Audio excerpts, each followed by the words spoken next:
The Labour Party has made legal checks to ensure its leadership contest is complying with the law and try to avoid challenges to the result. New regulations allow members of the public to sign up to vote as a registered supporter for £3.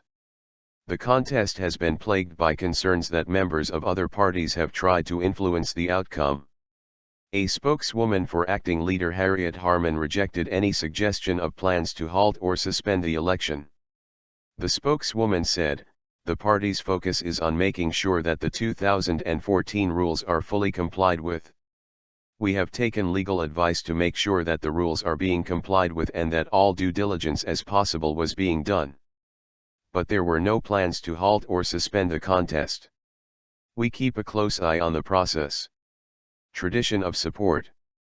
A Labour spokeswoman said a Conservative activist who had paid £1 to join the Labour Party, under a discounted rate for former members of the armed forces, had been barred and would not get a vote in the leadership contest. Alan Pearmain, a parish councillor and deputy chairman of the South Ribble Conservative Association, told the BBC's Victoria Derbyshire programme he had joined as a bit of mischief-making. Meanwhile, Scotland's Daily Record has given its backing in the leadership race to left-winger Jeremy Corbyn.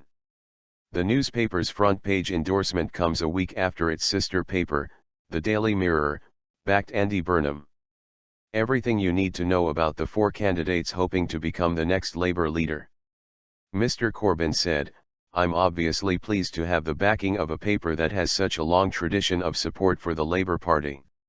I'm sure that, at least in part, this endorsement will have been made with Labour's future in Scotland in mind, which is important as Labour has a real need to reconnect with communities in Scotland if we are to succeed across the UK." Meanwhile, former Home Secretary David Blunkett, who is backing Andy Burnham for the leadership, has added his voice to the other senior Labour figures' warning about a Corbyn victory. He told BBC Radio 4's Today programme, "Jeremy Corbyn has not only been good at opposition against the Tories, he's also been profoundly good at opposition against my party. If you want to continue being in opposition, vote for somebody who is good at opposition," he added. Mr. Blunkett said he wanted somebody who can actually address the world of tomorrow rather than taking us back to old Labour or, for that matter, New Labour in the 90s, because we are addressing an entirely different world. System criticised. Sarah Brown, the wife of former Prime Minister Gordon, has meanwhile backed Yvette Cooper for the leadership, with Andy Burnham as her second choice. Opinion polls suggest Ms. Cooper is locked in a battle with Mr. Burnham to emerge as the main challenger to Mr. Corbyn, with Liz Kendall trailing in fourth place. Mr. Burnham, Yvette Cooper, and Liz Kendall are battling against Mr. Corbyn in the contest. Former Labour leader Ed Miliband has faced calls to apologise for the voting system being used to elect his successor.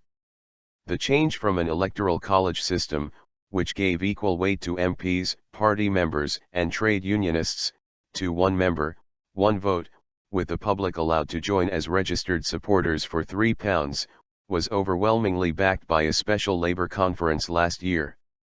But critics, including backbench Labour MPs Simon Danczuk and Graham Stringer, say the new system was too open to abuse. The result of the election will be announced at a special conference on September 12.